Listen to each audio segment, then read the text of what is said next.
Hello বন্ধুরা, আমার রান্নাঘর থেকে আমি আজকে তোমাদের সাথে নিরামিষ ঘুগনি করা শেয়ার করব। তোমরা দেখতে থাকো, খুব সুন্দর লাগে। যেমন পেঁয়াজ রসুন দিয়ে তোমরা করো, তার থেকে টেস্ট কম হয় না, টেস্ট আরও বেশি ভালো লাগে। তার জন্য উপকরণ লাগছে, আমি মটর সেদ্ধ করে নিয়েছি, আলু ছোটো ছোটো করে কেটে নিয়েছি, কড়াইতে তেল বসিয়ে দিয়েছি। এবার আমি ফোড়ন দিয়ে দেবো জিরে আর তেজপাতা। আমি একটা তেজপাতা 2 টুকরো করে দিয়েছি, আর কিছুটা জিরে দিয়ে দিলাম হাফ চামচের মতন। এবার আমি এর মধ্যে আলুটা দিয়ে ভালো করে ভেজে নেব। এবার খুব সুন্দর করে ভেজে নেব। আমি মশলা করে আনবো, জিরে, আদা, টমেটো আর ধনে গুঁড়ো আমি একসাথে নিয়ে আমি মিক্সিতে বেটে আনবো। আমি মটরটাকে নুন দিয়ে সেদ্ধ করে নিয়েছি। এবার যে মশলাটা করে নিয়েছি এটা আমি দিয়ে দেবো।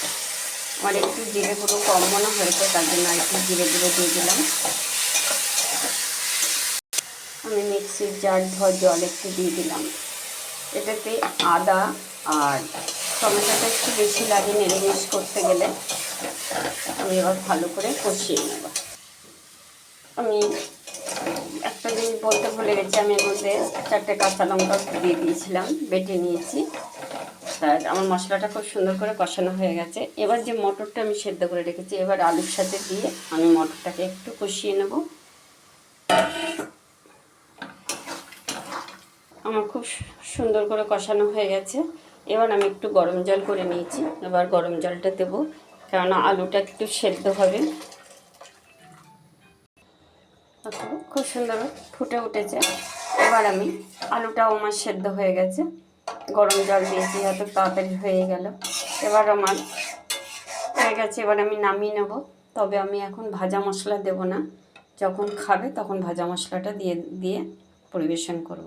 তোমাদের কেমন লাগলো তোমরা কমেন্ট করো, আমার চ্যানেলটাকে সাবস্ক্রাইব করো, লাইক করো, শেয়ার করো। তোমাদের কাছে একটাই রিকোয়েস্ট, লাইক করতে, শেয়ার করতে, তারপরে সাবস্ক্রাইবার করতে তোমার পয়সা লাগে না। তোমরা একটু রিকোয়েস্ট করছি তোমাদের কাছে, তোমরা আমার চ্যানেলটাকে সাবস্ক্রাইবার করে নিও। আমি এবার ঢেলে নিচ্ছি।